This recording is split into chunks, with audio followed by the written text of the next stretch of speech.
You are a part of me, O all your quartiers, and of d'art, pauvreté, and of richesse, to finish time my homage loyal claim.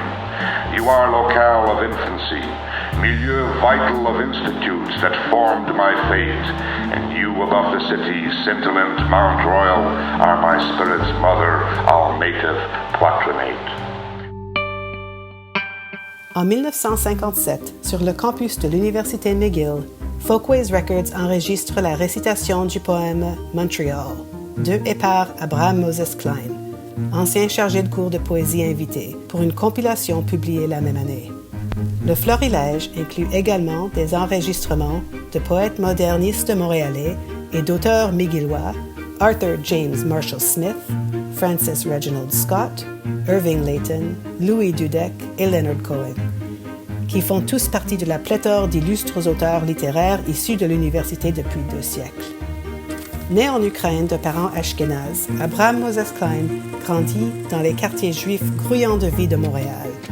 Linguiste hors pair, cet ancien étudiant mcgillois maîtrise l'anglais, le français, le yiddish, l'hébreu et le latin, et devient poète, avocat, critique littéraire et un leader communautaire. Pendant ses études de premier cycle à McGill, il travaille comme guide dans les autobus panoramiques qui conduisent les touristes du port à l'université le long de l'avenue Sherbrooke, gravissent le Mont-Royal, puis en descendent par le parc La Fontaine. Bien que telles excursions touristiques vers le sommet de la montagne auraient pu lui inspirer une vision quelque peu clichée, tentée de romantisme, l'expérience que Cline a de Montréal au sein de sa communauté influence sa prose d'une manière qui va droit au cœur des Montréalais. À McGill, Cline fait partie d'un réseau de jeunes auteurs, artistes, érudits et radicaux juifs, dont beaucoup doivent lutter pour accéder à une éducation contre la discrimination institutionnelle et des quotas fondés sur l'appartenance à un groupe ethnique en vigueur à l'époque. Cette génération d'artistes marquera pour toujours la scène créative canadienne. Remarqué pendant ses études de premier cycle, Cline cofonde McGilliad, un magazine publié par les étudiants de premier cycle de la Faculté des Arts entre 1930 et 1931.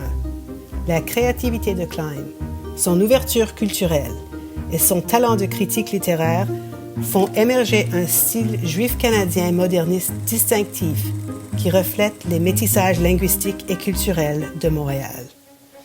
Une génération plus tard, en 1951, le jeune Leonard Cohen entreprend ses études à McGill. Il y assiste aux cours inspirants de Louis Dudek, diplômé mcgillois influent, qui lancera la McGill Poetry Series en 1956. Le premier volume de poésie de Cohen, Let Us Compare Mythologies, inaugure la série et marque le début de sa fulgurante carrière de poète et de musicien. Ruth R. Weiss, ancienne camarade de classe de Cohen, devient la première enseignante de littérature yiddish à McGill.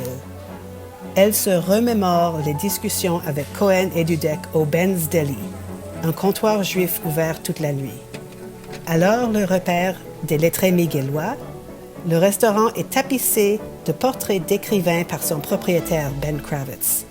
Une galaxie de poètes y entoure Dudek, Cohen et Weiss, alors qu'ils remaniaient leurs pages de poésie et les croquis de Frida Gutman, lesquels illustreront plus tard le livre de Cohen.